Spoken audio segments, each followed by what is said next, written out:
Bienvenida y bienvenido a una nueva sesión del tercer piso de Librería Proteo, que no solo... Si ustedes ven, pónganse así para ver. Sí ven bien, ¿no? El tercer piso de Librería Proteo, que quien no lo sepa, es no solo la tercera planta de esta librería, sino el nombre del programa que yo dirijo para esta librería. Mi nombre es Héctor Márquez, soy periodista y eso que llaman ahora gestor cultural, es decir, organizo y lío cosas para que la gente se junte en torno a eventos más o menos culturales. En este caso, sobre libros, que a esta persona que tienen aquí pues le parece que merecen la pena visualizarse y ser tomados en consideración. Hoy precisamente estamos con un libro que trata un tema que ha sido silenciado durante muchísimo tiempo, el suicidio. El libro se llama Contra el silencio, un viaje por la etapa del duelo después del suicidio. Está publicado en libros.com gracias a un crowdfunding, ¿no? Y aquí este señor que tengo a mi derecha es Alberto Gómez, que es su autor. ¿Por qué decimos que es un tema que está silenciado? Bueno, pues porque está silenciado. Él y yo compartimos, somos ambos periodistas, nos hemos dedicado desde muchas perspectivas a los medios de comunicación y hemos vivido una época donde sabemos que de eso no se habla. Las razones cuando preguntas, básicamente si alguien te contesta, es porque, bueno, es un tema muy delicado que de alguna manera su publicación y el abordaje en los medios de comunicación podía llamar a otras personas a cometer el mismo acto de suicidio. Curiosamente, no se lo he comentado antes, nos acabamos de conocer, Alberto y yo.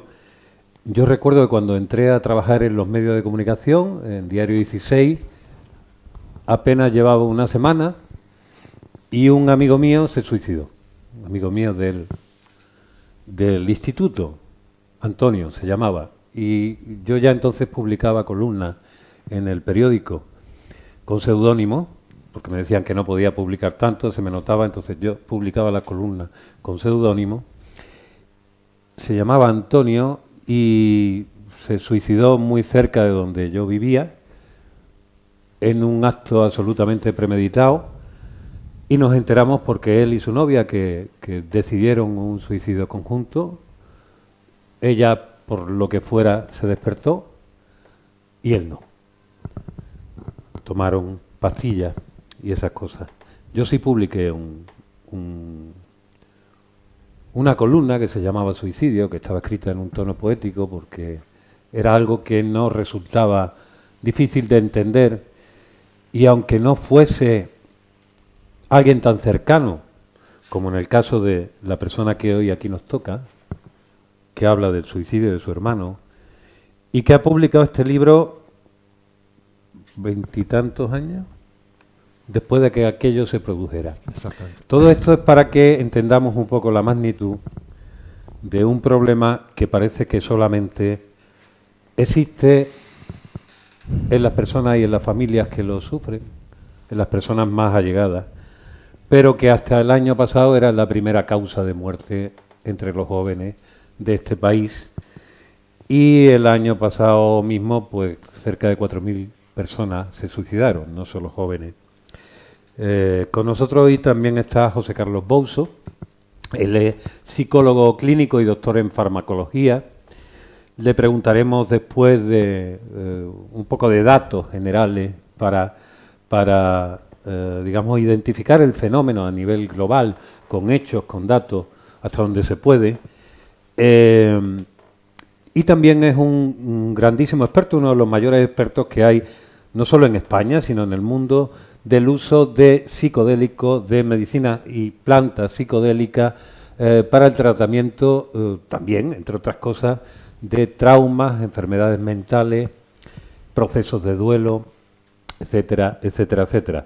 La medicina psicodélica es una cosa que recién, más que está empezando, no recién está empezando, pero recién está empezando a tener un lugar en nuestra sociedad, y a veces con resultados bastante esperanzadores, porque logra digamos, logran algunas de estas sustancias y bien guiadas, logran abrir una brecha que muchas veces con la terapia, que obviamente es muy necesaria, se tardan meses, años, un tiempo larguísimo. Sea como sea, lo que está claro es que, aunque sea complicado hablar de ello, si no se habla, el problema aumenta.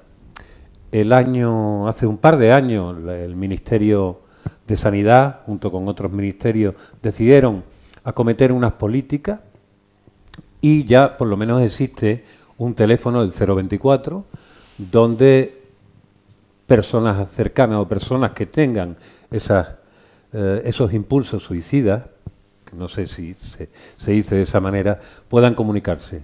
Por lo que sabemos, el número de llamadas hasta agosto que había atendido ese 024 era de 400.000 personas.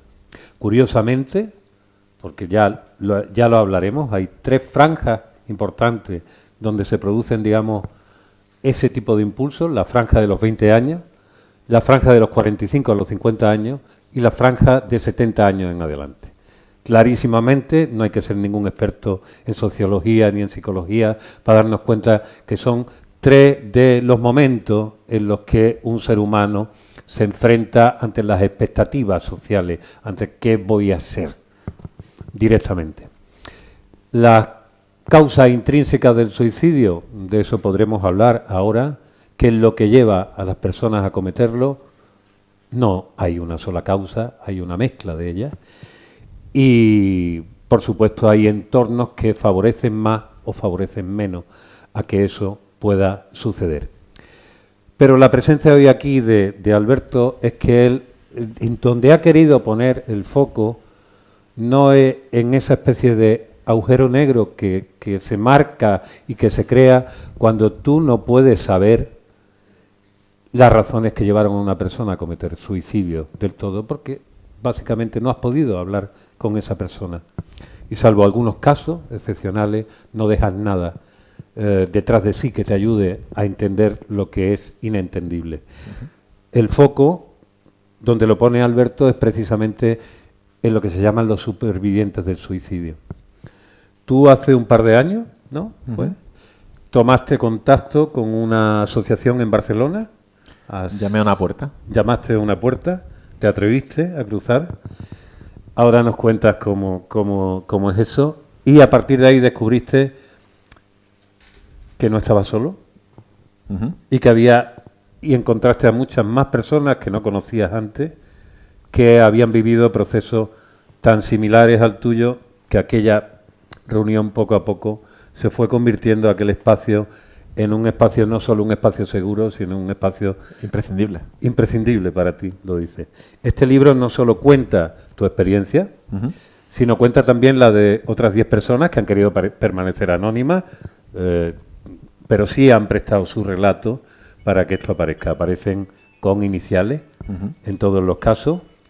Y bueno, a mí me gustaría de todas maneras, para que la gente sepa cómo es el tono de este libro, si a ti no te importa leer la introducción del libro, que creo que nos puede dar un poco la idea y el tono.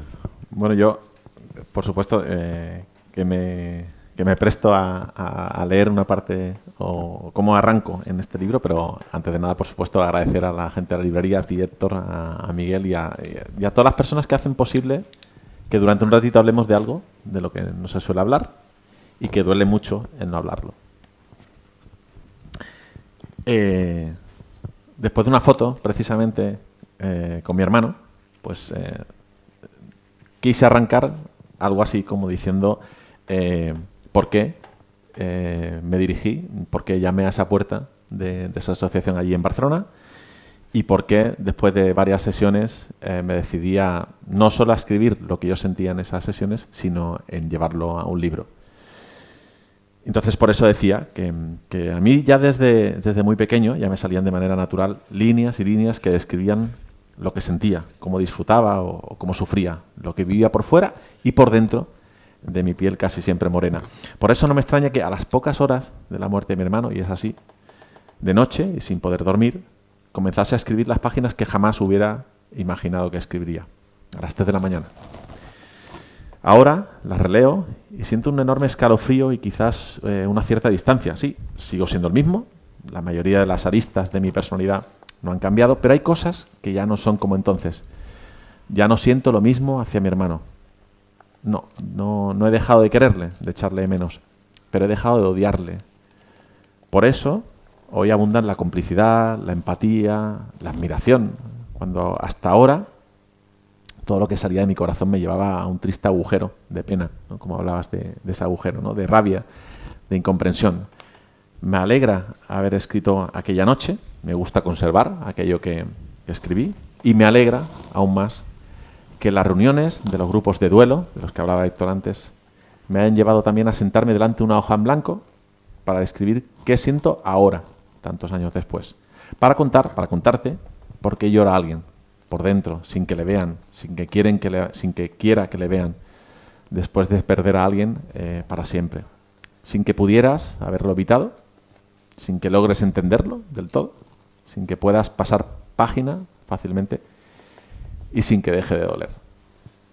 Esta historia tiene 2 fechas que explican buena parte de todo lo que he escrito en estas páginas de este libro. El 1 de enero del 72, que fue cuando nació mi hermano, Eduardo. 1 de enero, pues podéis intuir que evidentemente las Navidades pues cambiaron para siempre y no por mí, que sean ya 2 de enero. Fue el mayor de nosotros 4, de mis 2 hermanas y de quien firma, de quien nos habla. Llegó a ser guardia real y durante muchos años fue ese hermano que dormía en la cama de al lado. Compartimos habitación, armario, paredes para colgar pósteres. Bueno, los colgaba él y a mí me dejaba un trocito. Un reparto, digamos, poco equitativo.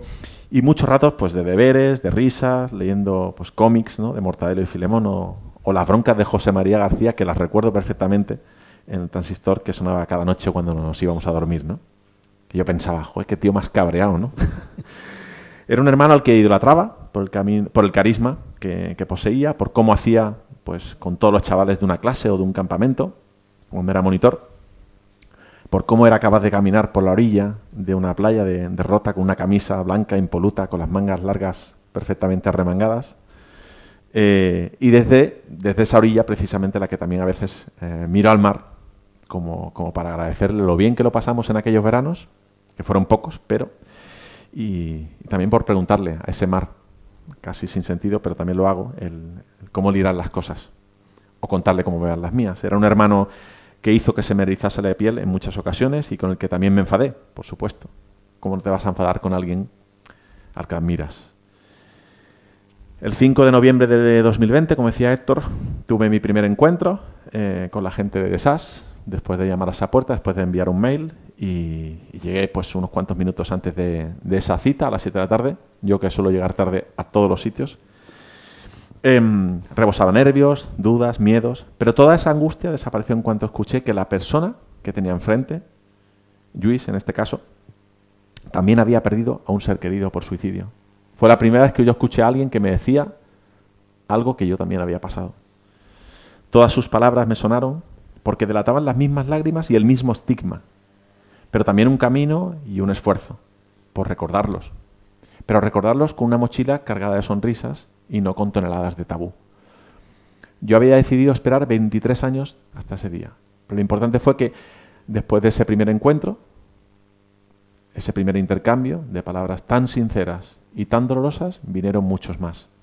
Sin saberlo, aquel noviembre de 2020 ganaba la primera de muchas batallas contra el silencio. 1972-2020. Y tantas cosas de por medio, imposibles de olvidar, como aquel 31 de marzo del 97, aquel maldito día, aquel día que nunca debió existir, aquel día que lo cambió todo. Normalmente en estos momentos, cuando un autor lee sus textos, se suele aplaudir. Yo entiendo que no se aplauda. Y entiendo que cuando hablemos de estas cosas, nos recorra a todos una emoción de respeto y de sobrecogimiento, de no saber qué decir. Y yo creo que eso es la clave de todo esto. En una sociedad, comentaba antes, tomándonos un café, donde el primer y principal tabú es la esencia de lo que somos, la muerte. Somos seres mortales y no se habla de la muerte. O se le intenta ocultar, no digamos nada. La muerte que nadie quiere asumir, que nadie acepta, de la que no se habla, que no se acepta cuando alguien voluntariamente decide acabar con su vida.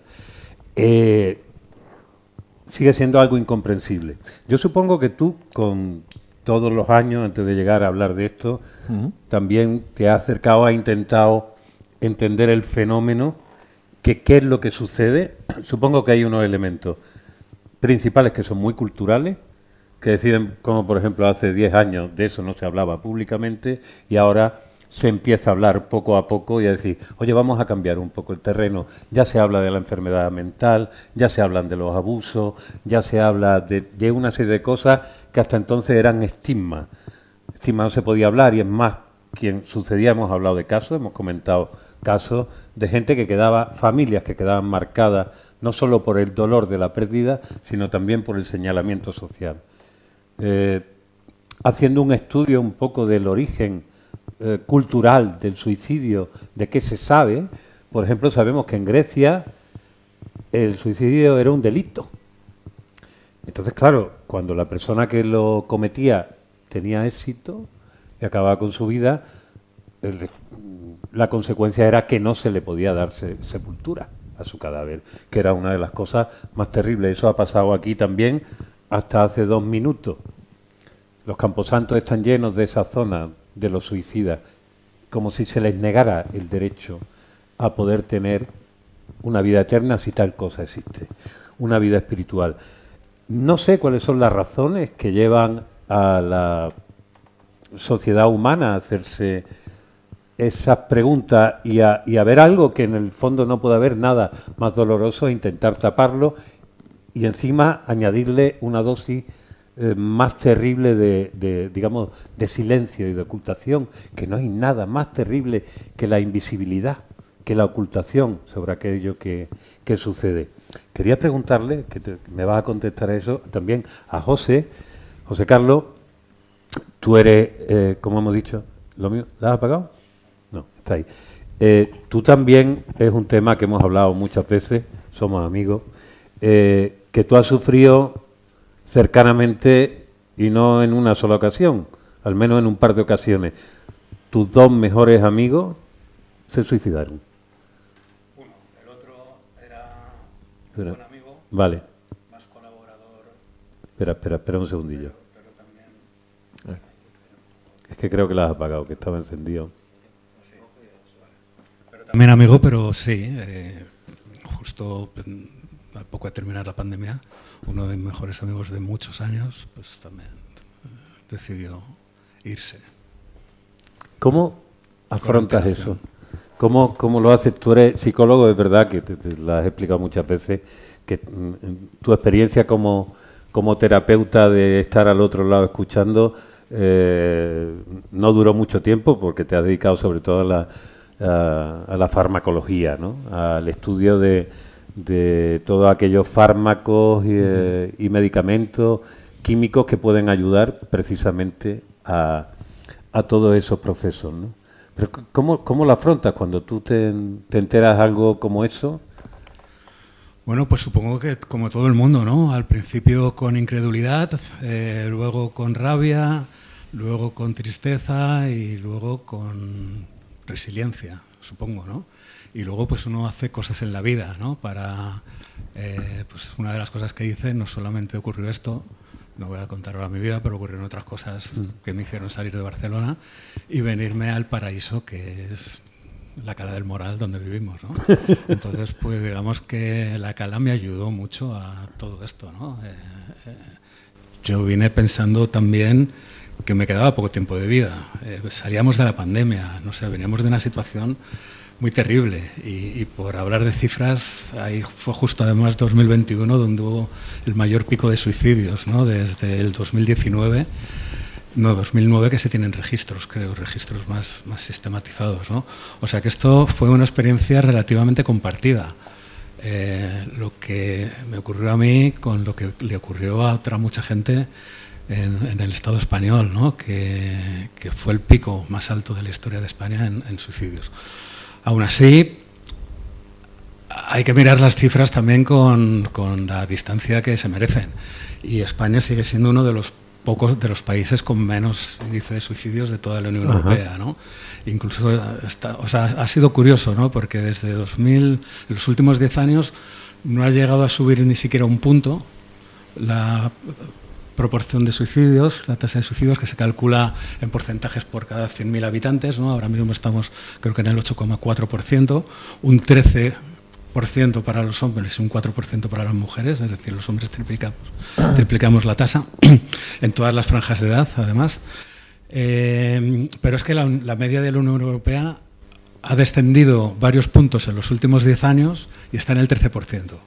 Ajá. Es decir, nosotros subiendo un poco, estamos muy por debajo de la media de la Unión Europea que viene descendiendo. Esto también resulta paradójico, ¿no? Como en la Unión Europea las cifras están descendiendo, y hablo de la Unión Europea en términos globales, ¿no? Y en España está subiendo. Es cierto que solamente no llega a un punto porcentual, ¿no? Pero sigue siendo terrible. Un 8% en 100.000 habitantes implica unos 8.000 suicidios al año, ¿no? 4 por día. Y ahí solamente se están, digamos, tasando aquellos que tienen éxito, no aquellos intentos. No, claro, los intentos se entiende que hay por cada suicidio que se comete hay 20 intentos, ¿no? Ajá. Entonces, bueno, y luego, claro, también hay mucha casuística. Se suele asociar siempre el suicidio con la enfermedad mental y no es cierto. Últimamente, como se está además visibilizando las enfermedades mentales o los trastornos mentales, pues también hay una mayor tendencia a asociar el suicidio con la depresión, y esto no es cierto. Es cierto que personas con depresión o con esquizofrenia o con trastorno bipolar tienen, bueno, más prevalencia de suicidio que la población general, pero la mayor parte de la población que se suicida, no hay razones para sospechar que tengan. Y yo como psicólogo trato de huir de esta psicologización. Y hay muchas razones diferentes, ¿no? Pues colectivos estigmatizados, LGTBI, colectivos racializados, pues tienen más probabilidades. O sea, clases sociales bajas. O sea, si además nos vamos por países, la mayor tasa de suicidio se produce en África y en países pobres, ¿no?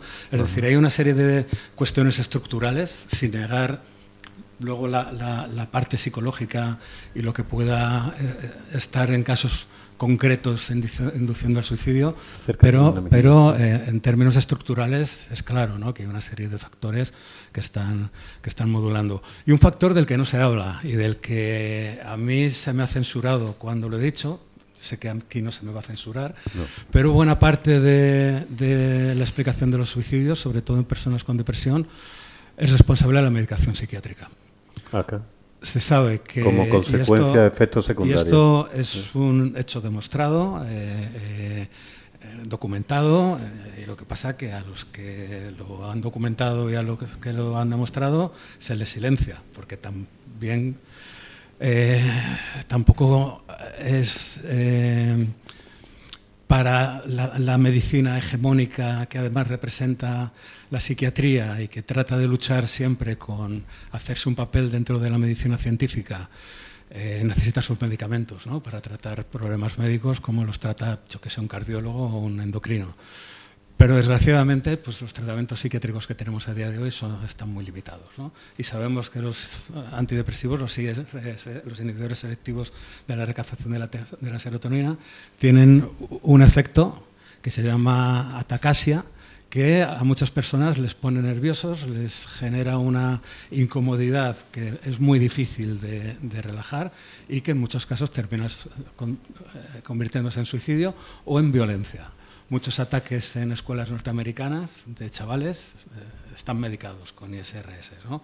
Desde el caso de Columbine a otros muchos, ¿no? Y una de las razones del aumento de tasas de depresión es precisamente la sobremedicación.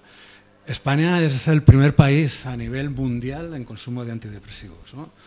¿El primer país? En términos proporcionales. Vale. O sea, no es Estados Unidos. No. España es el primer país a nivel mundial de uso de antidepresivos y nadie se ha puesto a escarbar la relación en España entre uso de antidepresivos y suicidios e intentos de suicidio, pero esto los que estamos en el gremio y nos hemos preocupado de investigar un poco, lo conocemos de sobra.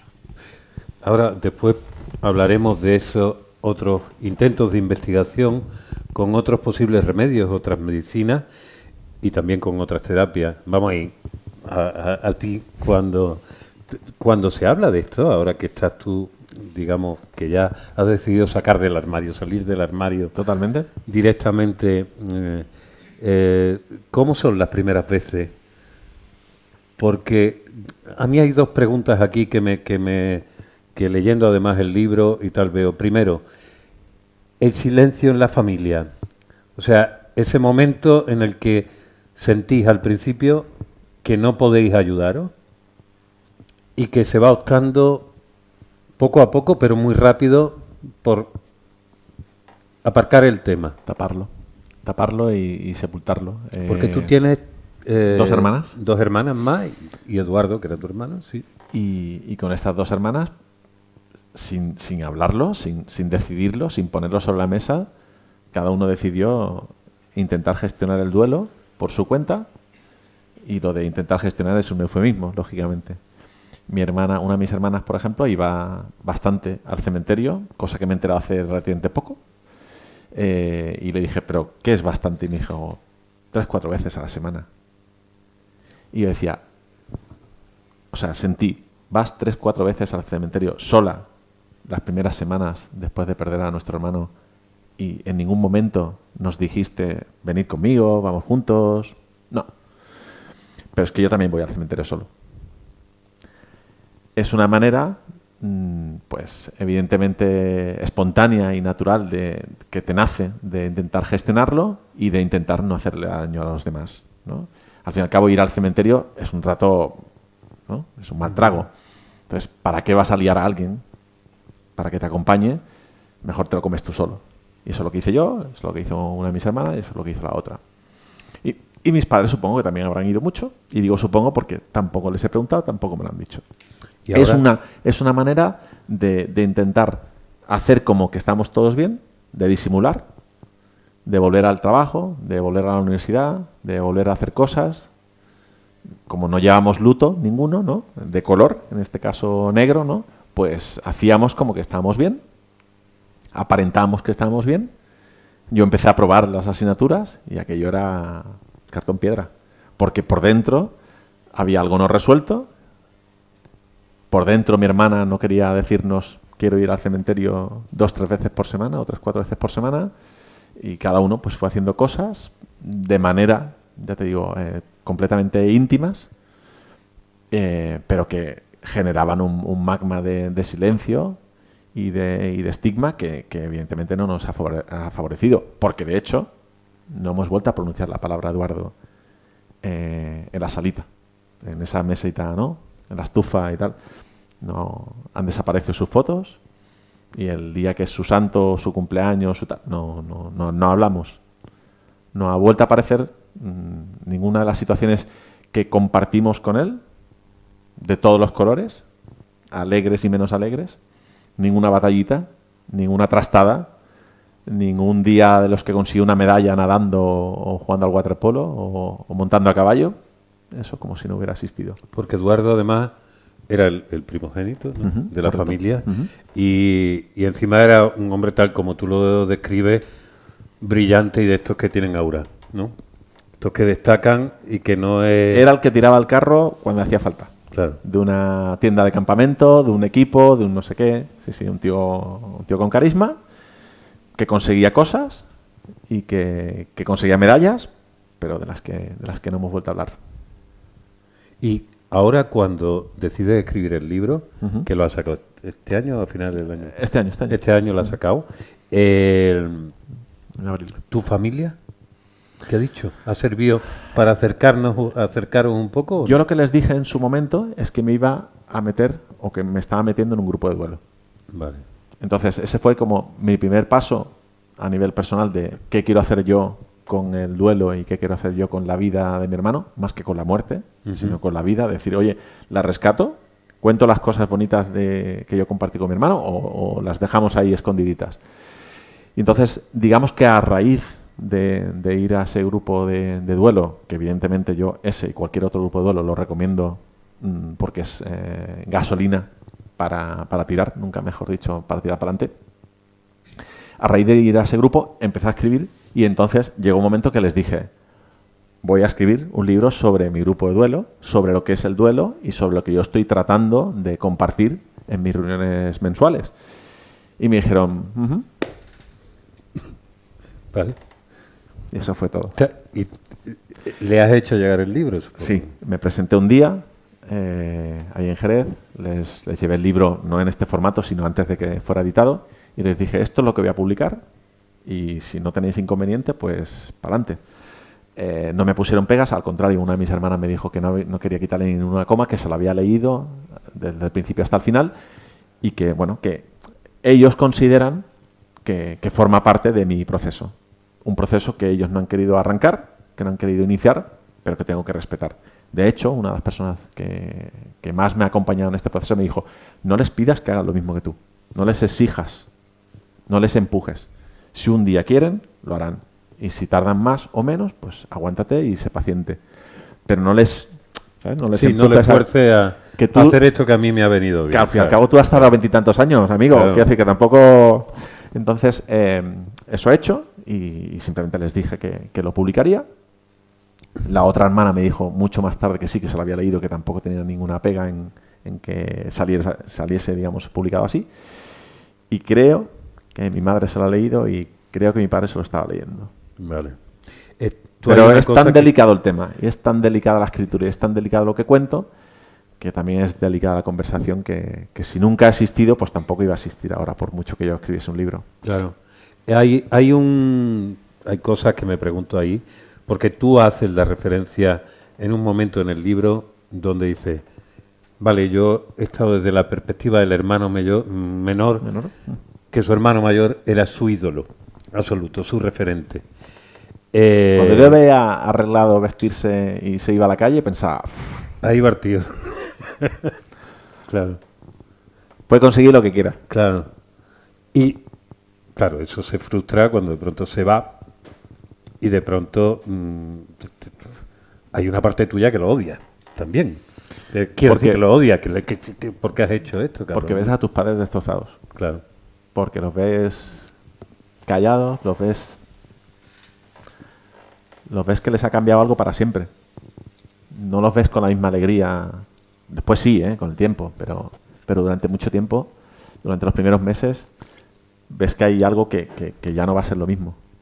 Que se ha instaurado una cierta tristeza, no un luto, pero sí una cierta tristeza, y le culpas a él. Le dices, oye, con lo bien que estaban papá y mamá, ¿por qué les has hecho esto? ¿No? Claro. No tienes respuesta, pero le reprochas. Y que es surrealista y que pérdida de tiempo es reprocharle a alguien que no te puede contestar. Aparte, hay algo, supongo, que tú te encuentras cuando vas por primera vez. Cuéntame cómo llegas allí, porque hablas de ese momento. ¿Qué es lo que hace que tú descubras ese espacio? ¿Estás buscando siempre por internet cuando nadie te ve? Entro en una cafetería donde todavía existían periódicos de papel.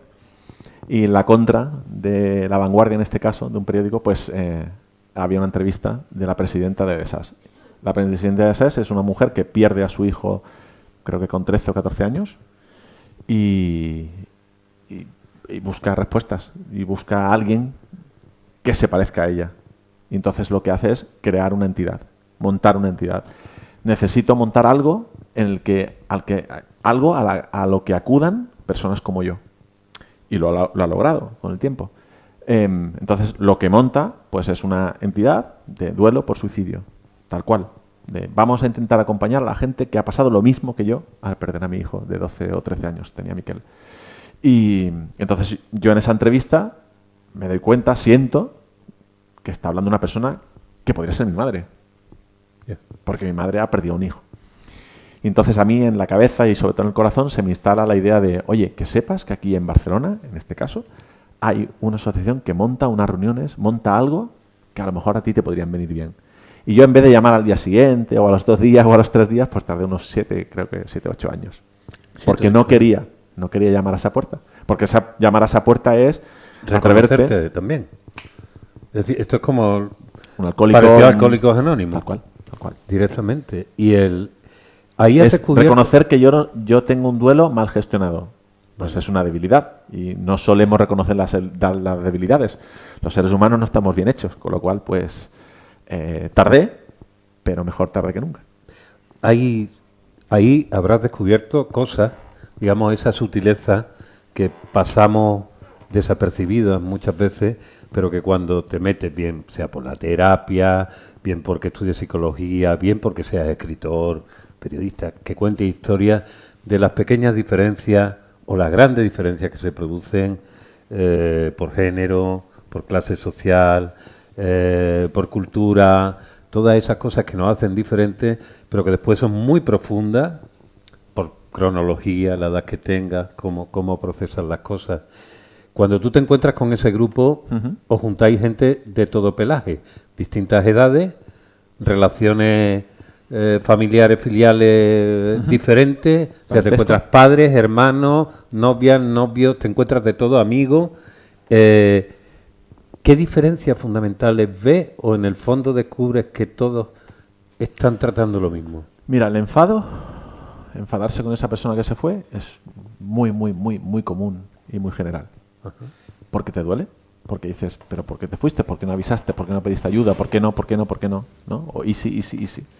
Y solemos enfadarnos. También la culpa. Yo pude hacer algo por él o por ella, yo no me di cuenta, yo no vi las pistas, yo no detecté lo que fallaba, yo no le eché una mano, yo no le llamé aquella tarde, absurda esa pregunta, pero también nos la hacemos, yo no le llamé esa mañana, yo llegué tarde a casa ese día, si no lo hubiera intentado al día siguiente, es igual. No me quería tanto como yo a él, porque si no hubiera confiado en mí, porque no me lo dijo tal, ¿no? Y sobre todo, yo creo que el título del libro es bastante elocuente, el no querer contarlo, no querer compartirlo. Yo tengo un compañero de trabajo de 20 o 30 años, codo con codo, y no le cuento que tuve un hermano, una hermana, un padre, una madre, un hijo, una hija que murió. Y si acaso paso por encima o si acaso incluso maquillo aquella muerte, ¿no? ¿Cuánta gente ha mentido? En mi familia no hubo, desgraciadamente, o sea, afortunadamente, no hubo esa situación de mentirnos, de contar una versión edulcorada, si es que puede ser la palabra, de la muerte de mi hermano. Pero las hay las familias que mienten y que cuentan una versión diferente, edulcorada, totalmente tergiversada, para no admitir que ha muerto por suicidio. Entonces, esas pautas que te acabo de describir son bastante generales en casi todas las personas que yo he encontrado. Lo que apenas hay, y bien lo decías antes, son cartas de despedida. Parece que está como, ¿no?, a nivel de cine, ¿no? Miguel, que también es experto en estas lides, está como muy poetizado esto de dejar una carta antes de morir, y casi nadie, te diría 3, 4 personas de todas las que he conocido, sí que han tenido una carta, que tampoco resuelve todas las preguntas que te podrías hacer. Y lo que sobre todo hay es lo que te decía, es el no querer compartirlo, no querer admitirlo y no decirle a esa persona con la que compartes absolutamente de todo. Compañeros de piso que se medio desnudan, toalla, tal, no sé qué, tampoco le cuentas. Tampoco le cuentas. A mí mucha gente a raíz del libro me ha dicho, pero es que nunca me contaste nada. Y yo le decía, ni a ti, ni a casi nadie. Claro. Porque yo no quería contárselo a casi nadie. Sí, se lo conté a unas cuantas personas, pero en 20 y tantos años. O sea, la media no me sale ni uno al año, por así decirlo. Y yo creo que el hecho de contarlo y de visibilizarlo, lo que simplemente pone sobre la mesa, simplemente es que es mejor hablarlo.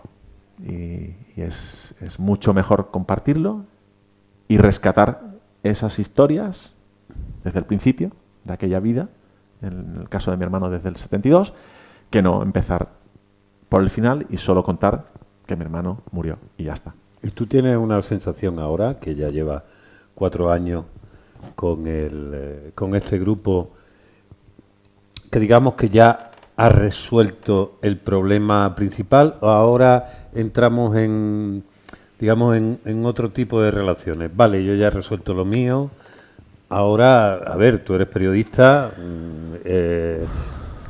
oye, que esto hasta hace 2 días, lo hablábamos antes también con Miguel, tú no podías escribirlo en los medios de comunicación, no podías informar sobre ello, aunque ahora tú te dedicas sobre todo a consultoría, ¿no? De comunicación. De comunicación, ¿no? Y he visto en tu currículum que has sido jefe de prensa de un partido político. De esas rimadas. De eso cómo se sale, eso es mucho más complicado, creo yo. A ver, situaciones laborales las hay de todo tipo, pero evidentemente yo veo el vaso medio lleno.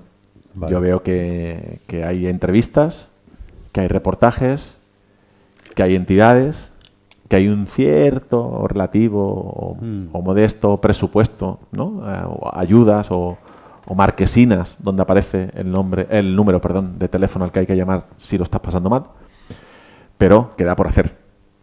En general, como sociedad, como entidades, de hecho DESAS tiene un modesto local de alquiler, debería tener un local como Dios manda. Claro.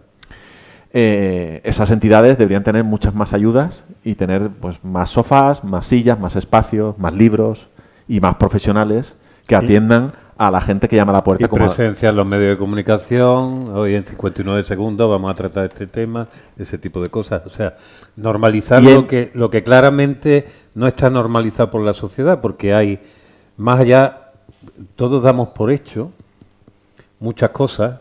Ahora, por ejemplo, por poner algo que ha cambiado en los últimos años dentro de la cultura o que está cambiando. El trato a las mujeres y la aceptación de que la sociedad es profundamente machista, que es heteropatriarcal y que había cosas de las que tú formabas parte de las que no eras consciente. Entonces aquí hay mucho de lo que formas parte de lo que no eres consciente.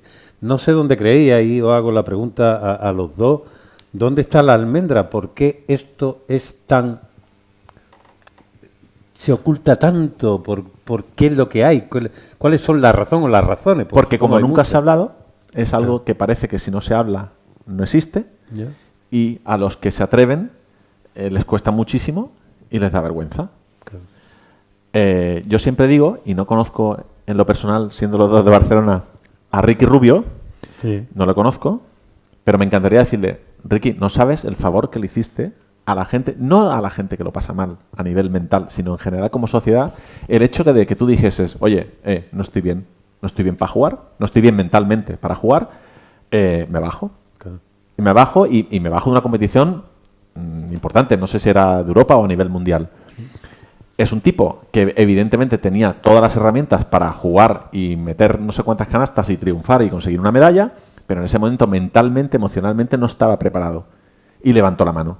La pregunta es, ¿cuántos profesionales del baloncesto, en este caso, o del fútbol o del tenis, no están preparados y no levantan la mano? ¿Por qué? Porque da vergüenza. Es que da vergüenza decir, oye, que no estoy preparado. A los hombres, es decir, a los varones... Más que a las mujeres. Cuesta mucho más que a las mujeres. Nosotros estamos preparados para todo. Tenemos que... O sea, que parte también de este proceso... En estas reuniones hay muchas más mujeres. Claro. De todas formas, no debemos olvidar nuestras raíces judio-cristianas. Claro. ¿No? El suicidio ha sido un pecado para la Iglesia Católica, con lo cual las familias en las que había un suicidio inmediatamente eran estigmatizadas. Entonces esto... Tenía una parte especial en el infierno, ya sabemos. Claro, entonces, con lo cual, pues las familias, era una deshonra para una familia que alguien se suicidara dentro de la familia, con lo cual yo creo que el silencio obedece mucho a estas raíces. O sea, culturalmente, si nos vamos a otras culturas, en otras culturas, no solamente el tema del suicidio, sino hablar de la muerte. Y el tema de la muerte, pues lo que ocurre en Occidente es patológico. Es deshumanizante y es inhumano, ¿no? La gestión que se hace de la muerte en Occidente. En cuanto una persona se muere, ya enseguida se la llevan al tanatorio y solamente puedes velarla.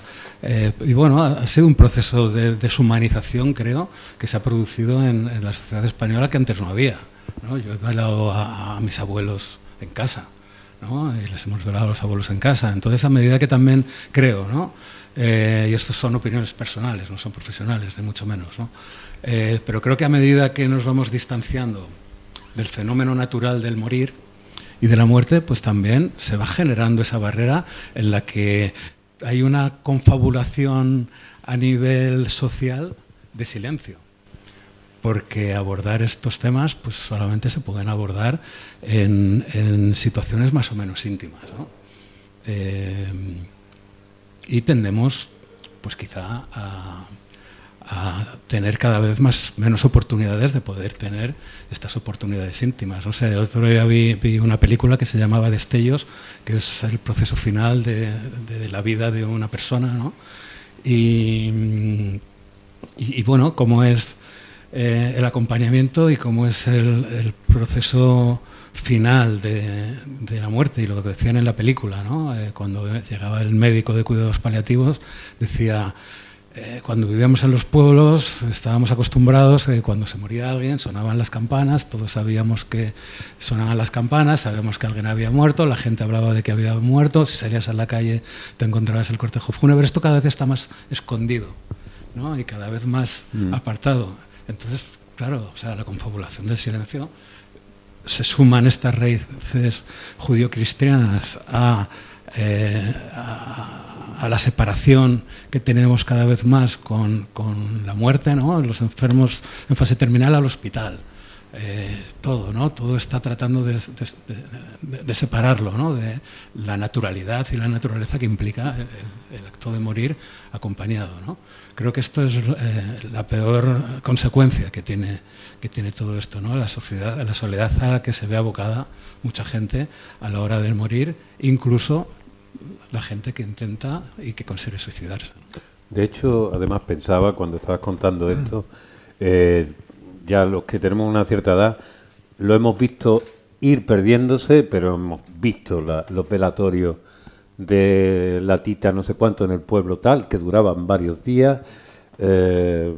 Conocemos que había además, digamos, una estructura también muy femenina normalmente, que era la estructura de las plañideras, que venían a llorar y que en el fondo, viéndolo hoy desde esa perspectiva contemporánea de que todo debe ser convertido en rito y hacer unas terapias para permitir no sé cuánto, era básicamente lo que se hacía, era generar unos mecanismos para permitir el lloro, el llanto que a ti muchas veces no te salía, y había unas mujeres que lloraban por ti y permitían que tú poco a poco fueras abriendo tu corazón a algo que te resultaba imposible de admitir. Eso estamos hablando simplemente de la muerte.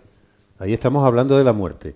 Y que eso se iba agravando más de si la muerte, por accidente por lo que fuera, era de un niño, era de tu hijo, era menor, tal, no te sobrevivía, y ya estamos en el tema que sí era ya antes tabú, que sigue siendo tabú, y del que no se habla. Tú has puesto ahí unos elementos, digamos, muy importantes, y a mí una de las cosas que me llamaba la atención es que básicamente estamos en una sociedad muy conectada, teóricamente muy conectada, pero donde se está demostrando día a día que estamos más desconectados emocionalmente que nunca, porque no tenemos esas relaciones reales. Yo supongo que lo importante no era estar en un grupo de WhatsApp. Tú estás en un grupo de WhatsApp con alguien que hablas todos los días, sino la relación no sirve para mucho, sino que estáis, supongo, en los famosos círculos, unos al lado del otro, os acompañáis de cercano, después os abrazáis, os permitís,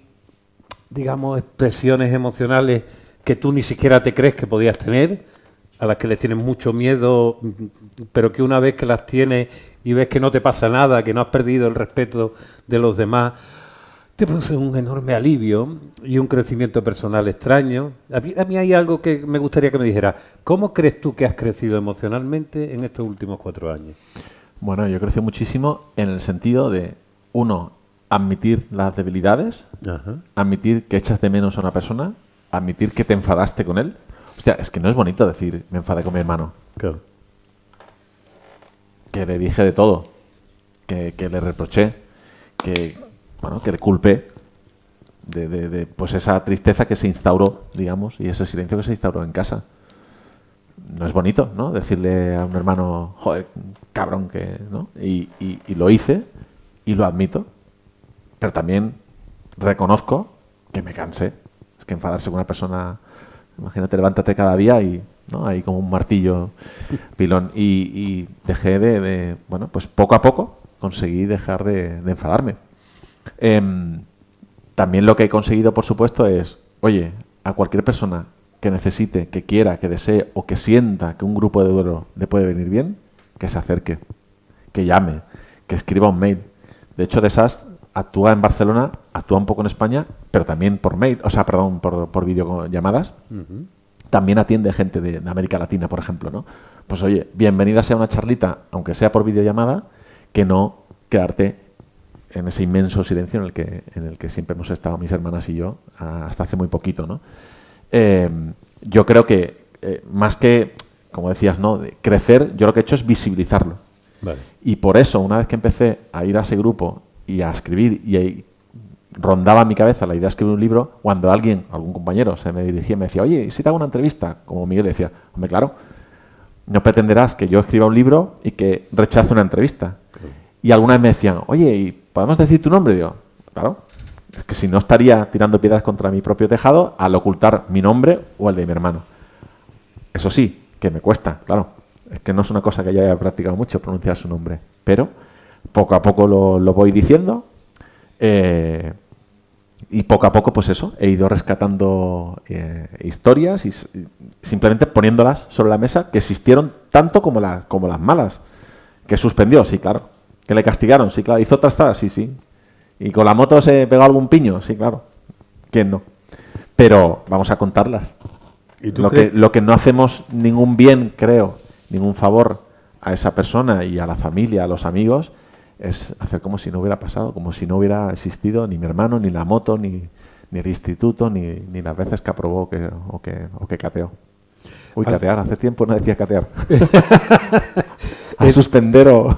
Antes hemos nombrado aquí, porque esto nos están viendo, hay gente también, que lo que nos estáis viendo aquí en directo ahora, pero hay gente que después nos ve por YouTube, en nuestro canal del Tercer Piso, y que bueno, que también a ellos nos dirigimos. Nos hemos hablado de un amigo nuestro que está aquí sentado, que es también periodista, y que fue quien me habló de ti. Me dijo, tienes que traer a Alberto.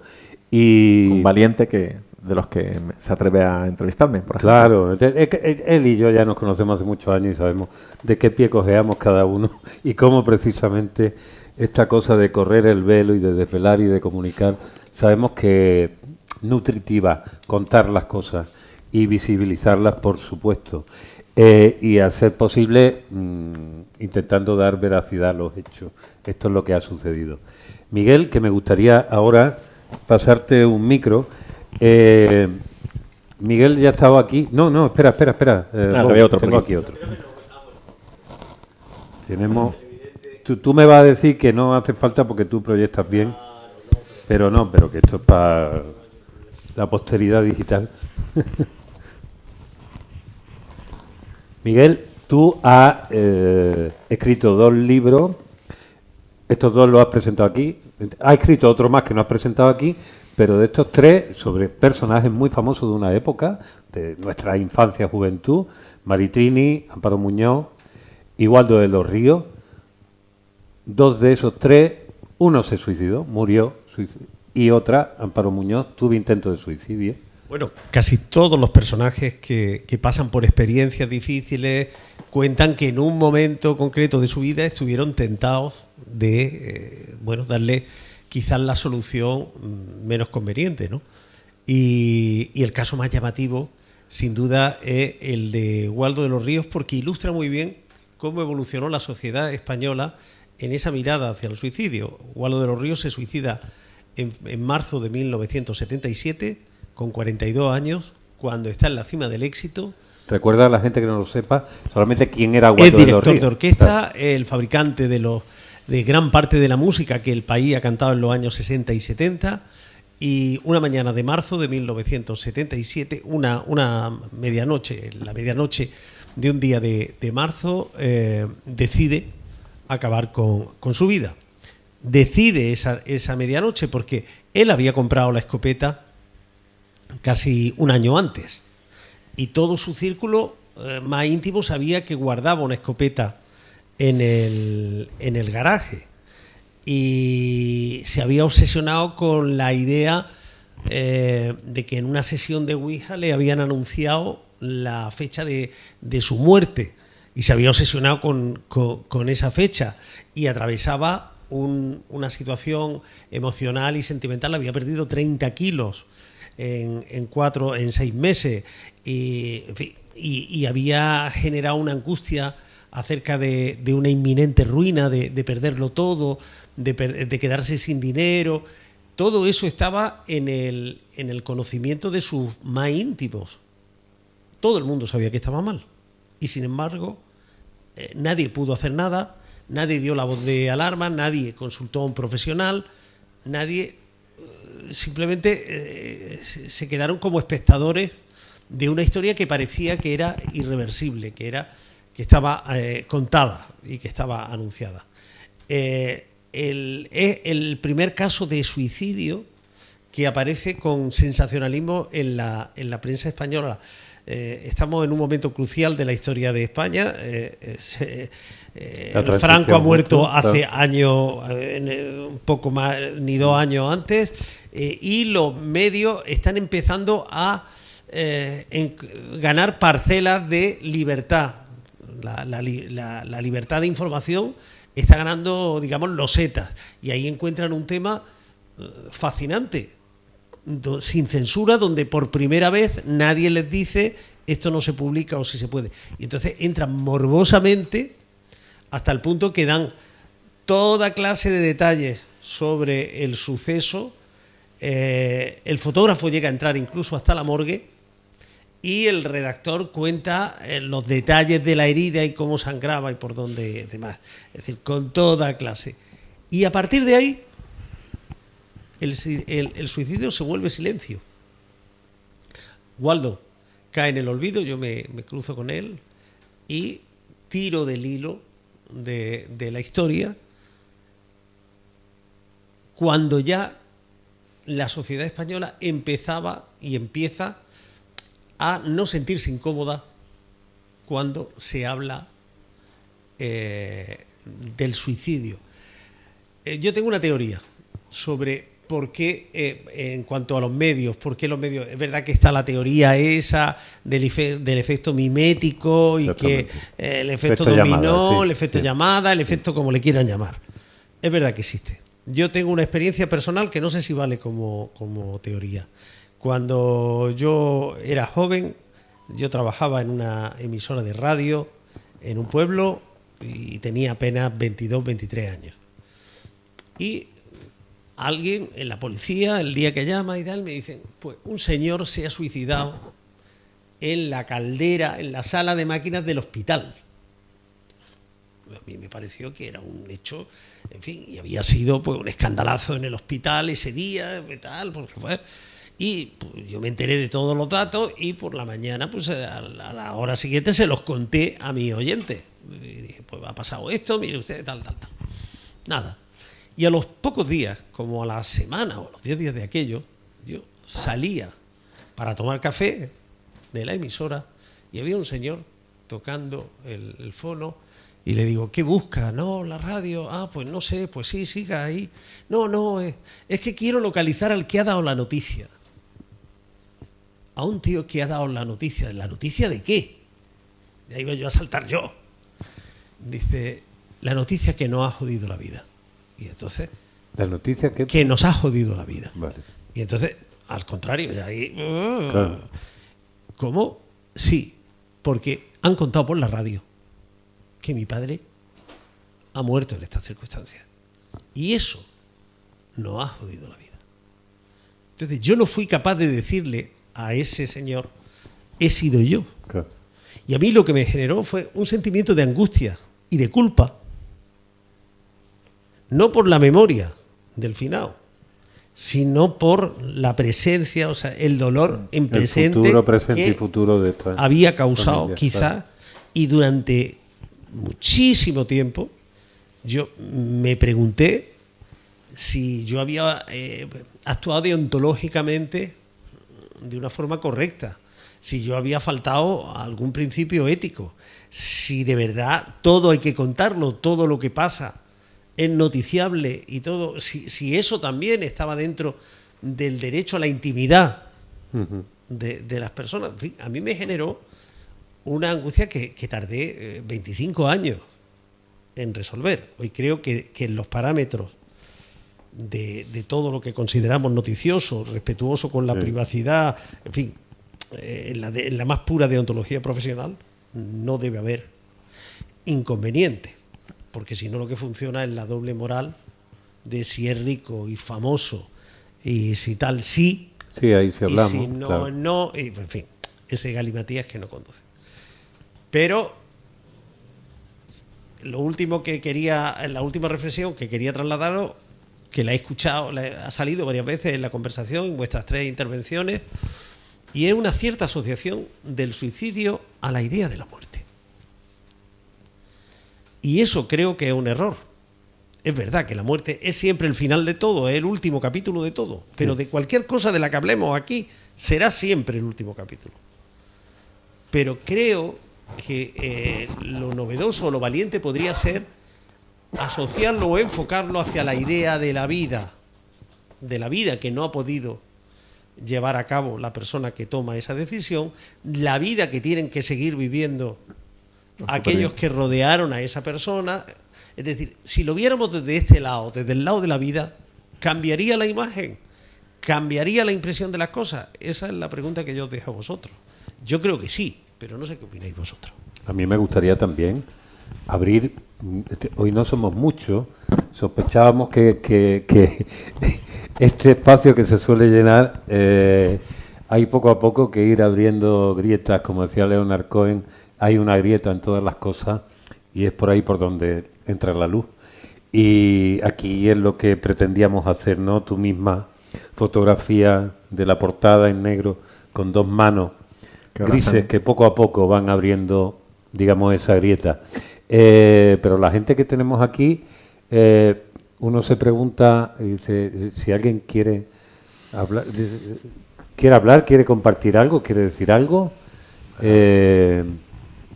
yo os dejo la posibilidad. ¿Sí? Gracias, hombre. Dime tu nombre y acércate de esto. Mi nombre es Antonio. Antonio, acércate bien aquí el micro.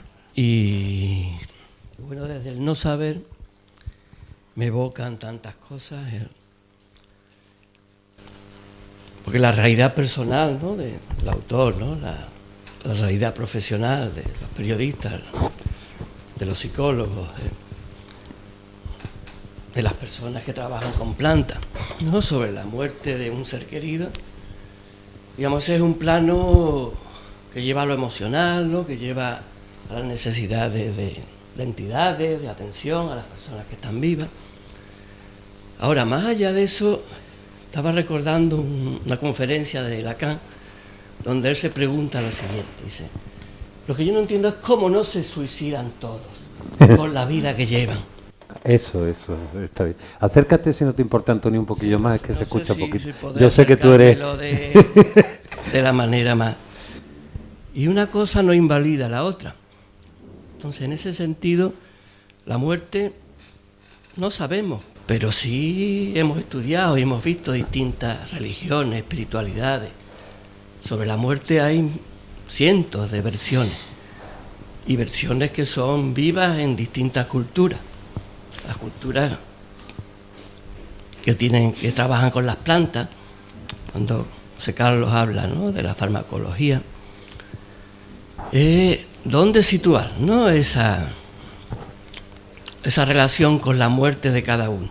Uh-huh. Y después el acto de mayor libertad, entre comillas. No significa que vayamos a potenciar eso, pero sí, si eso y uno se da cuenta en algún momento de ciertas circunstancias de su vida, de su historia, pues puede ser que diga, bueno, pues, ¿por qué no me suicido? No he visto, a no ser que tenga algo más allá, algún horizonte.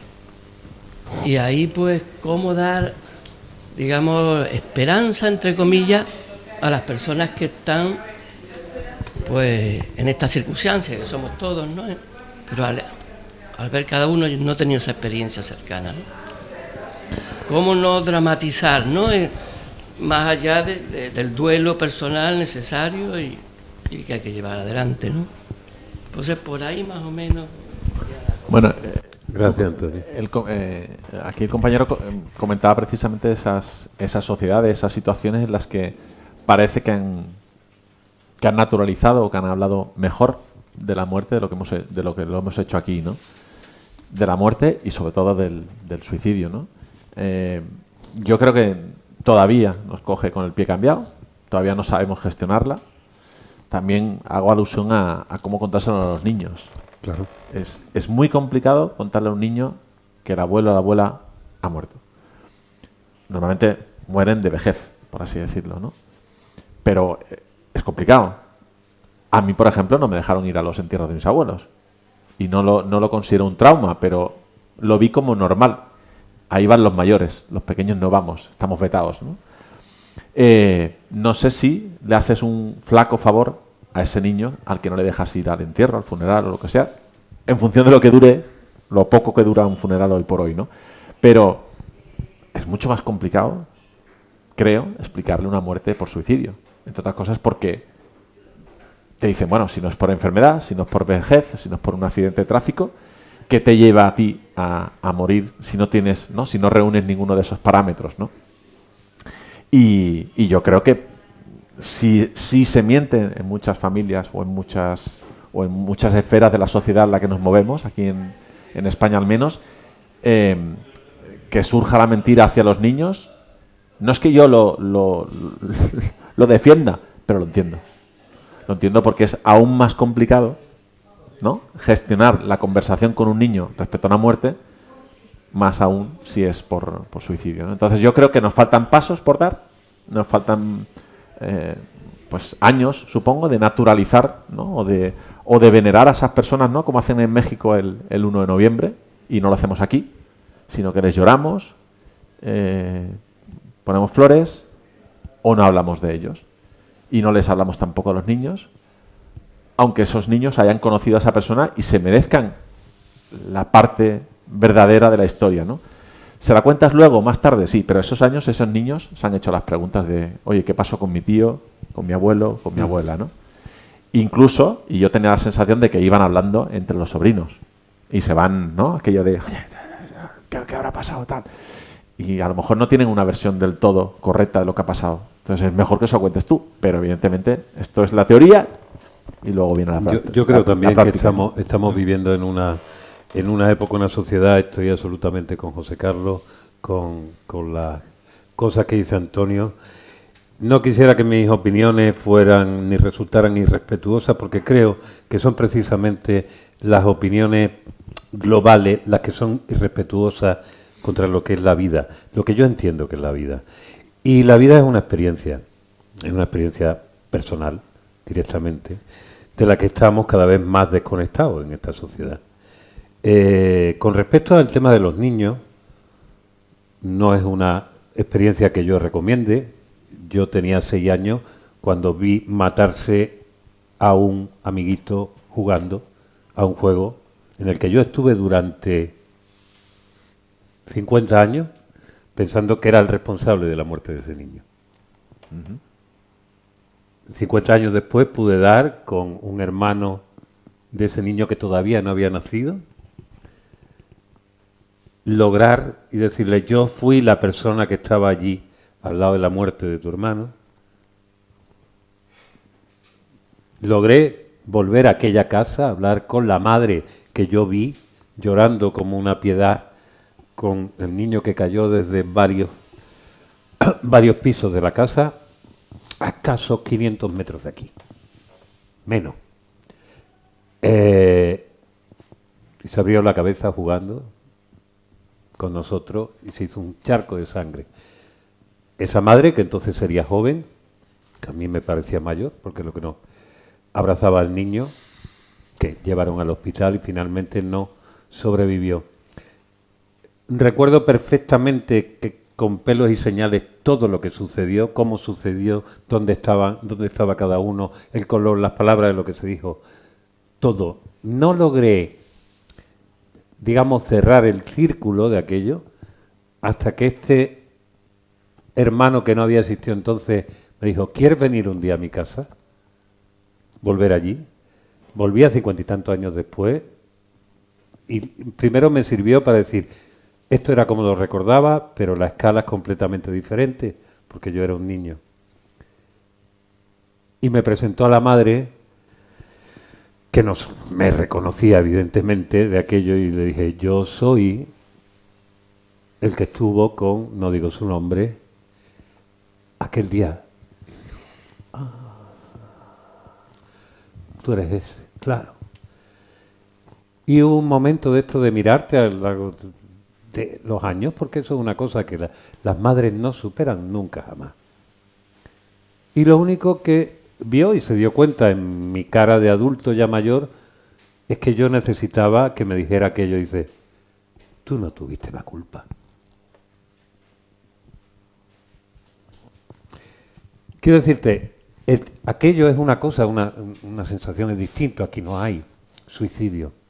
Pero un niño en la esta de la vida. Pero yo lo que sí creo es que aquella experiencia y todo el proceso y todo lo que vino después y todo lo que he ido preguntándome por la vida y la muerte y todo lo que han ayudado a que entienda muchísimo mejor de qué hablamos cuando hablamos de morirnos, de qué hablamos cuando hablamos de vida y muerte, de qué cojones estamos hablando, que es uno de los gravísimos problemas que tenemos aquí, que es lo que decía al principio José, y por eso me gustaría también que él introdujese todo ese elemento que hemos dejado ahí un poco.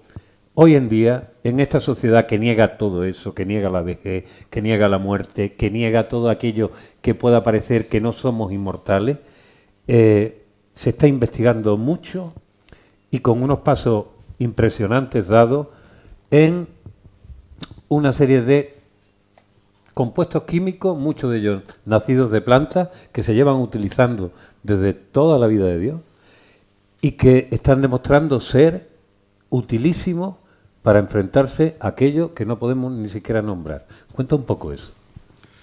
Sí, bueno, antes quería también hacer una ronda, ¿no?, de respuestas, porque lo de Halloween a mí me parece terrible. O sea, Halloween es otro ejemplo más de cómo hemos desnaturalizado nuestra relación con la muerte, ¿no? Pasando de ser una noche en la que se venera y se recuerda a nuestros muertos a ser una noche en la que ves a todo el mundo disfrazado por las calles. A mí es probablemente la noche para vender películas, más desagradable y despreciable, incluso diría del año, ¿no? Con relación, claro, yo creo que también esto hay que reivindicarlo, hay que reivindicar el suicidio como la decisión autónoma del final de la vida. O sea, Séneca tiene una serie de cartas. Recientemente en Arpa Editorial han publicado una colección de cartas de Séneca defendiendo precisamente, pues, el derecho a terminar con la vida cuando uno considera que ya le toca, ¿no? En múltiples y diferentes circunstancias, ¿no? Y esto es un aspecto del suicidio del que tampoco se habla, ¿no? Y que es perfectamente legítimo. Que a veces es consciente y voluntario, absolutamente, ¿no? Exactamente, sí. Y luego está el que vivimos en unas políticas de muerte, no en unas políticas de vida. Las políticas públicas, en todos los sentidos, en drogas, que es lo que más me toca, pues están basadas en la guerra contra las drogas, ¿no?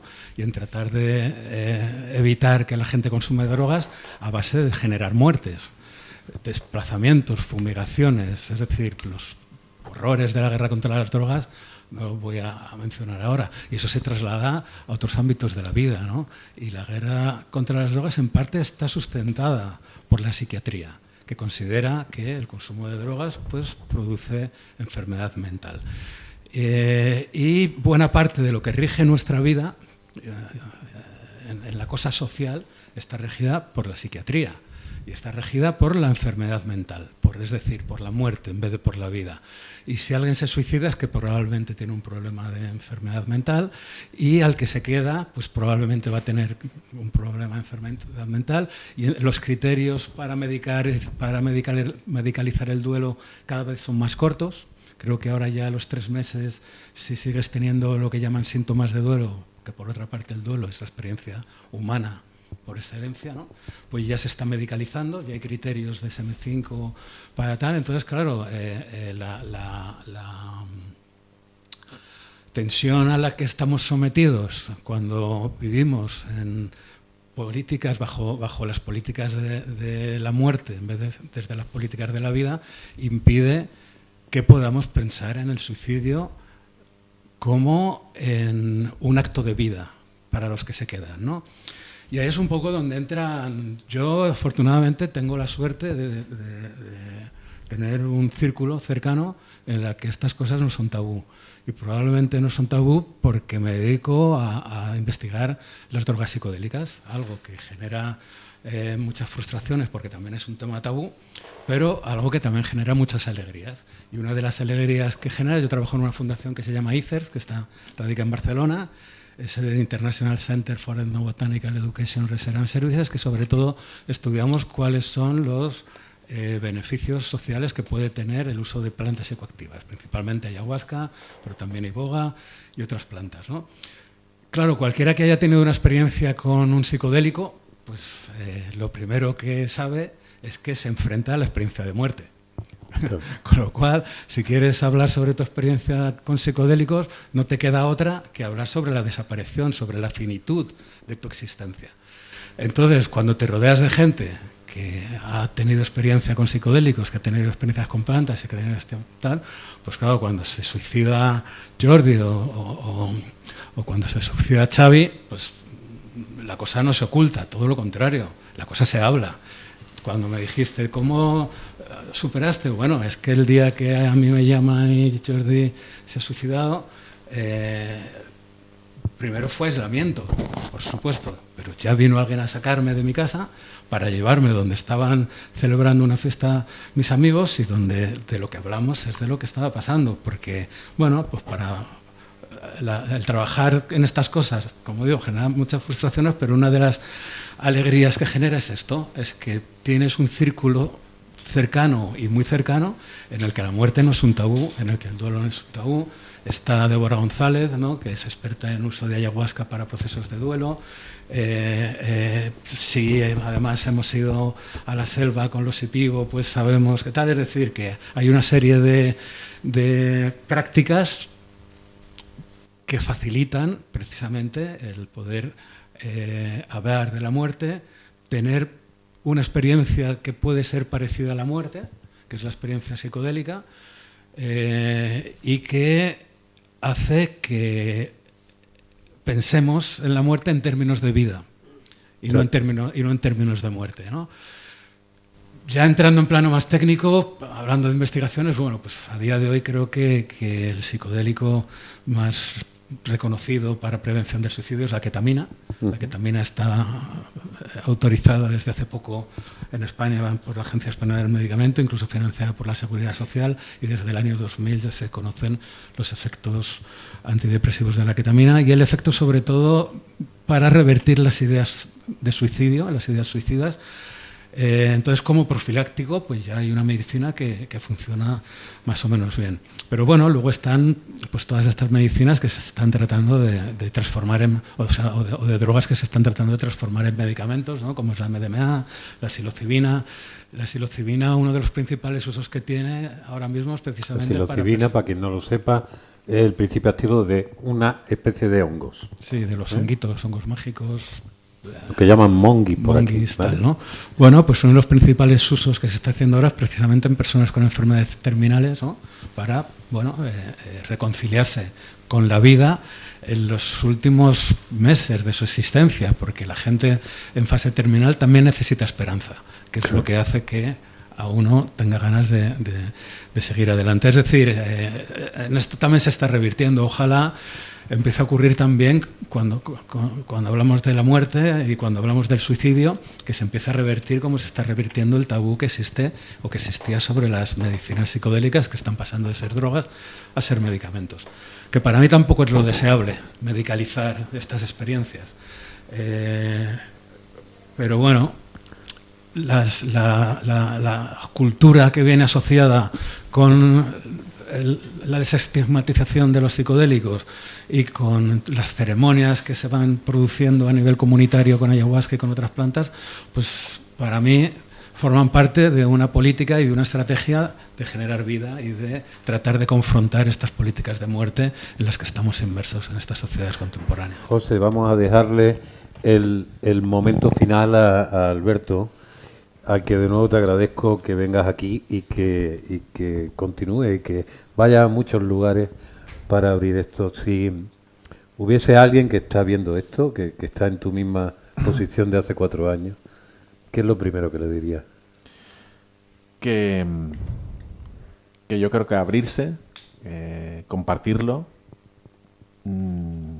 sacarlo de ti mismo, sea escribiendo, pintando un cuadro, escribiendo una canción. O sea, hay diferentes maneras de sacarlo, lo que uno lleva dentro, pero sobre todo luego compartirlo y decir, oye, no estoy bien, oye, hoy no tengo un buen día, hoy llevo un rato llorando y acordándome de él o de ella, y contando que existió esa persona, que compartiste un montón de recuerdos con esa persona y que te gustaría darle la vuelta y ponerlos sobre la mesa en vez de ocultarlos como has hecho durante mucho tiempo. Mi grupo de duelo es un grupo de duelo tardío y el nombre lo dice todo. Es decir, llevamos 2, 5, 10, 20 o 40 años sin hablar de esas personas. Y es injusto, porque creo que si compartimos una serie de momentos con ellos, pues se pueden recordar. Ojalá esas personas, como tú decías, que se estén planteando, oye, ¿qué hago con el duelo? ¿Qué hago con el suicidio? ¿Qué hago con la muerte de mi abuelo, de mi padre, de mi hijo o de mi hermano o de mi hermana? Llamen a una puerta, llámese de DESAS o de cualquier otra entidad, porque cada vez hay más, lógicamente, con 11 suicidios en España al día, pues lógico que haya cada vez más entidades. Llamen a una puerta y se den cuenta que hay gente como Alberto que le gusta sonreír pensando en su hermano, ahora, que le ha dolido ocultarlo y silenciarlo muchísimo, pero que no lo cambiaría por nada el hecho de haber salido de mi propio armario, el hecho de haber visibilizado que tuve un hermano, que se fue de una manera evidentemente que te deja casi sin palabras, pero que vale la pena trabajar de manera consciente o inconsciente para poder hablar de ellos, de esas personas que se fueron, y para el día menos pensado, un libro, un bar, una canción, decir, ostras, a mi hermano le encantaba esa canción, con una naturalidad que dices, joder, ¿por qué no? ¿Por qué no hablar de ellos? ¿No? Y dejarnos de tanto silencio. Pues así, contra el silencio, le voy a pedir ahora que por favor le den un aplauso lo más cálido posible a Alberto Gómez y a José Carlos Bouso. Muchísimas gracias por asistir. Gracias.